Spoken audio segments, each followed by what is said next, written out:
まお願いしずます。早速自己紹介いただいてもいいですか？はい。バーチャル YouTuber の旅のどっこです。普段は、旅行動画投稿したり、あと女性向けコンテンツを投稿している、大阪府在住のバーチャル YouTuber です。はじめに VTuber ですね。 VTuber されてるとおっしゃってたのですが、どのようなきっかけでこの映像編集という世界に入り始めたんですかね？映像編集自体はもともとニコニコ動画とかが結構好きで、アニメの切り抜き動画とか、マットって言われるんですけど、そういうのを作ってたりしてた経験があったんですけど、それからだんだん映像編集に興味を持ち出して、その後、レゴブロックっていうブロック使ったコマ撮りアニメーションとかをやってみたり、あとアニメーション自体に興味持ったり、あと映像ドキュメンタリーですね、作ったりしてたら、だんだん映像編集っていうものをやるようになりました。で、こういう感じの体を手に入れたので、バーチャル YouTuber やってみたいなって思って、キズナアイちゃんとか有名な人に憧れて、バーチャル YouTuber になりました。なるほど。こうなんかレゴブロックのコマ撮りとかを見てやってみたいなと思って始めるってすごいですね。なんかありがとうございます。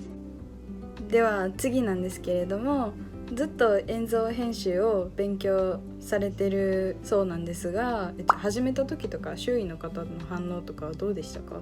えっと、特にはなんか反対とかはなくて、なんかうちの両親とかは賛成っていうか、なんか頑張れみたいな感じで結構応援をしてくれてます。なんですけど、やってることがやってることなので、あんまり見られたくはないので、最近はもう見たくないって思わせるぐらい、もう過激なことやってやろうと思ってます。すごいですね。やっぱ親に見られるのはちょっと緊張しますか？いやー、自己表現がきつすぎるっていうか、なんかやってることがちょっと親にあんま見せたくないなっていうことをやっちゃってるので、いやもう見たくないわ、あんたのことっていうふうに思われるように頑張ってるところです。なるほど。ありがとうございます。では、次に、過去を振り返ってみて、映像編集に打ち込むという自分の選択に満足していらっしゃいますか？現状にはすごい満足してます。なんか、これが嫌だとかいうこともないんですけど、さっき大阪住んでるって言ったんですけど、いろいろ考えてみると、やっぱりなんだろう、映像編集とかクリエイターのやっぱ本拠地って東京だと思うので、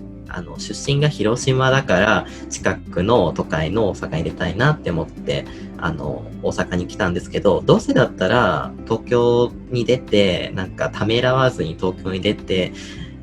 なんかプロのクリエイターたちに揉まれながらやってみたらよかったなという理想はありますけど、まあ、今は今でいいやって割り切ってる感じですね。今の状況に対してはある程度満足はしていらっしゃるということですね。そうですね。なるほどなるほど。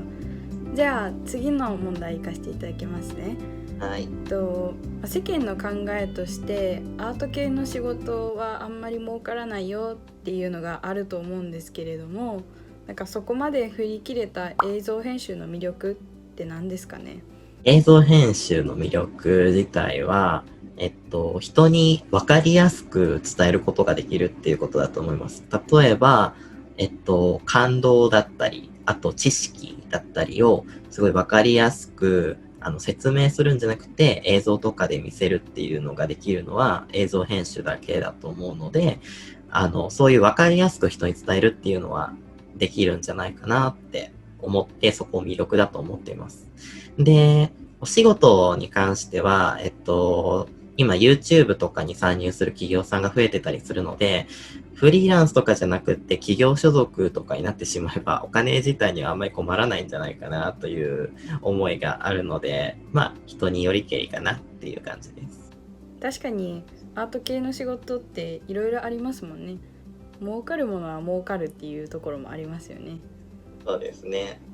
では、次なんですけれども、その VTuber をされてる中で次の目標などあったりしますか？バーチャル YouTuber としての目標は、やっぱりYouTuber さんって収益化っていうのがあると思うんですけど、収益化の達成ラインに登録者のラインがあって、それが1000人なんですよ。で、もちろんバーチャル YouTuber もチャンネル登録者1000人を目指してやってる人たちが多いんですけど、僕が今、チャンネル登録者さんがありがたいことに975人いて、もうちょっとで達成できそうなので、今まで応援してくれてる方とかのためにも、チャンネル登録者1000人が今の一番の目標です。ありがとうございます。975人ですか？はい。すごいですね。ありがとうごいや、ざいます。すごいです。なんかずっと映像編集、自分の好きなことに打ち込んでいらっしゃるそうなんですけれども、自分の好きなことを活かせる仕事に就きたいと思っていらっしゃいますか？自分の就きたい仕事を映像編集にするかって言われたら、微妙なところで、正直別につかなくていいかなって思ってます。成り行きでつけるんだったらそれでもいいかなって思うけど、好きなことは好きなことなので、別にこれを趣味でやり続けてお金稼ぐために仕事するでもいいかなというふうに思ってます。好きなことを仕事にしてる人って多分本当にいないと言ってもいいんじゃないかなって思います。例えば YouTuber さんって別にあの人たちも好きなことだけやってるわけじゃないので、そうですね。好きなことを仕事にって言っても多分それなりに嫌なこともあると思うので、なので、あんまりそこはこだわってないです。お金稼げたらいいです。ちょっと意外ですね。好きなことと仕事は一応分けていらっしゃるんですね。そうですね。やっぱり、好きなことやってても、お金なかったら生きてはいけないので。うん、間違いないですね。じゃあ次の質問を生かしていただきます。将来のことで悩んでいるような視聴者の方がいたとして、その方に向けて、伝えたいことなどありますか？今の若い人たちって結構好きなことだけで生きていきたいみたいな人が多いと思うんですよ。お仕事を好きなことしかやりたくないみたいな人結構多いと思うんですけど、その必要は正直ないんじゃないかなって思ってます。好きなことは好きなことなので、趣味としてやるっていうのも手段だと思うので、将来のことで、なんか自分の進路にものすごく悩んでる人とかいると思うんですけど、やりたいことは別に仕事でやる必要はないと思うので、成り行きに任せて、もし自分の希望してないその進路についたとしても、まあ、これはこれでぐらいに思ってやっていけたら、一番気楽に人生楽しく生きれるんじゃないかなと思います。そうですね、確かになんか好きなことを仕事にしないといけないっていうような、なんか風潮が最近あるかなと思うんですけど、別にして働いて好きなことに費やせるお金とか時間とかを費やせるようにしても全然いいですよね。そうだと思うんですよね。確かに。ありがとうございます。最後に旅野さんが人生で大切にしていることっていうのを教えてもらえますか？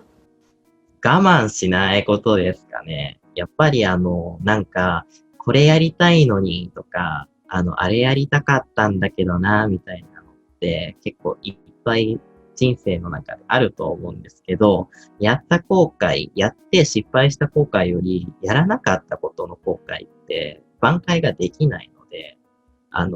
やりたいことはとことんやる。